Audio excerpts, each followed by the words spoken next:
I was actually going to read something, if you don't mind, from your book, from page 12, which I liked quite a bit. I suppose it's funny in a black-hearted sort of way. So there are people today who think life was better in the past. They argue that there was not only a simplicity, tranquility, sociability, and spirituality about life in the distant past that has been lost, but a virtue too. This rose-tinted nostalgia, please note, is generally confined to the wealthy. It is easier to wax elegiac for the life of a peasant when you do not have to use a long-drop toilet. Imagine that it is 1800, somewhere in Western Europe or Eastern North America.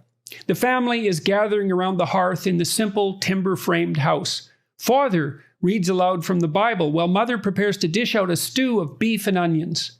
The baby boy is being comforted by one of his sisters, and the eldest lad is pouring water from a pitcher into the earthenware mugs on the table. His elder sister is feeding the horse in the stable. Outside, there is no noise of traffic. There are no drug dealers, and neither dioxins nor radioactive fallout have been found in the cow's milk. All is tranquil. A bird sings outside the window.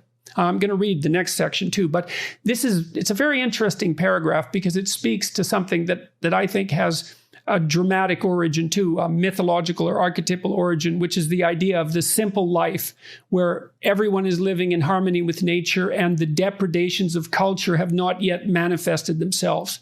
And it's Rousseauian, isn't it? It's Rousseauian, but it's deeper than that as well, because it actually reflects a truth, is that there is a purity about individuals that can be corrupted by society. But you have to take the reverse position as well if you're going to get things balanced. Well, then you add a corrective to this, which is quite comical.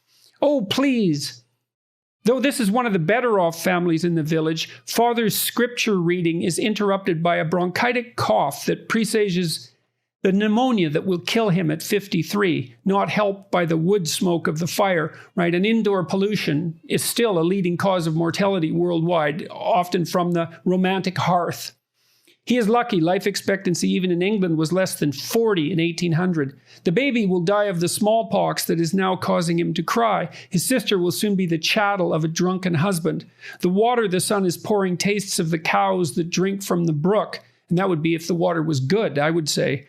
Toothache tortures the mother. The neighbor's lodger is getting the other girl pregnant in the hayshed even now, and her child will be sent to an orphanage. The stew is gray and gristly, yet meat is a rare change from gruel. There is no fruit or salad at this season. It is eaten with a wooden spoon from a wooden bowl. Candles cost too much, so firelight is all there is to see by. Nobody in the family has ever seen a play, painted a picture, or heard a piano. School is a few years of dull Latin taught by a bigoted martinet at the vicarage. Father visited the city once, but the travel cost him a week's wages, and the others have never traveled more than 15 miles from home. Each daughter owns 2 wool dresses, 2 linen shirts, and 1 pair of shoes. Father's jacket cost him a month's wages, but is now infested by lice. The children sleep 2 to a bed on straw mattresses on the floor. As for the bird outside the window, tomorrow it would be trapped and eaten by the boy. Well, I love that section. It's quite comical in a dark and tongue-in-cheek sort of way, but it's a great corrective to the foolish romanticism that characterizes people's longing for even the near past. It's not unreasonable to say that the typical middle-class person, I could say in North America or Europe, but increasingly anywhere in the world, is wealthier by almost every measure than a billionaire was in 1920. Right. Absolutely. And, particularly, I mean, I can't remember who it was who said, just take dentistry. It doesn't matter how rich you were in 1800. It was no fun having a rotten tooth. That's a relatively basic thing that we all can have access to today. There's no question that in material ways our lives are so much better than those of our ancestors. And we tend to read Jane Austen and think, well, wouldn't that have been fun, But actually, those are books about an incredibly small elite who were rich enough to have candles and go to dances. Yes, and even in those majority of circumstances, their social lives were restricted enough so that a single dance could be the social event of an entire year. Exactly. And if you didn't fall in love with the chinless officer who took your arm, you might be a widow for the rest of your, I mean, not a widow, a spinster for the rest of your life. So, it was not much fun compared with today. We are so lucky. Everything is so good.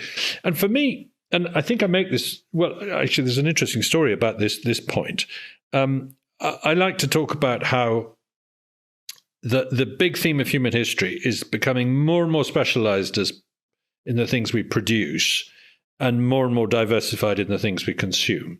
So you actually, your jobs get narrower and narrower, more and more specialized, but your life gets richer and richer, because you can consume, movies and exotic foods and all these different things. That's a great antithesis to the Marxist notion of alienation in labor, right? Because one of the things that's attractive about Marxism, and it's understandably attractive, there's two things, I think. One is the emphasis on the unpleasantness of inequality. But the other is the idea of alienation from the created product. Right. But if you make the case that, well, you might be alienated from the created product with regards to the workplace because of specialization, but in the 2/3 of the hours that you're spending of your life when you're not working, your life is much more diverse than it would otherwise be.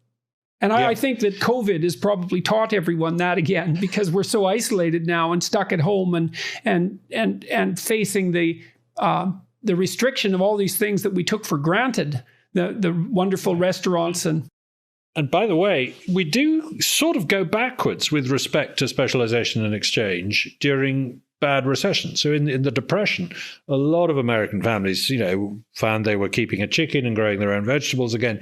You start to do more for yourself and have less to consume overall.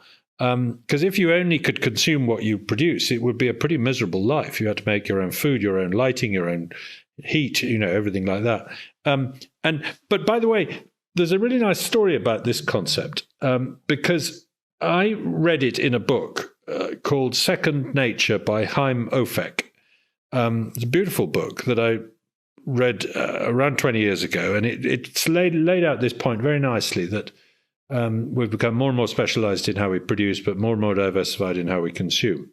And I wrote to him and said, look, this is a fantastic idea. Can you tell me how you came up with the idea and where you got it from and how it developed? And he wrote back and said, I got it from your book, The Origins of Virtue. Well, that's a good compliment. The best form of compliment. And I said, but I don't think it's in my book. And he said, well, I guess maybe it's not. I just, I thought I got it from your book. So that's a lovely example of the division of labor in the production of ideas, if you like.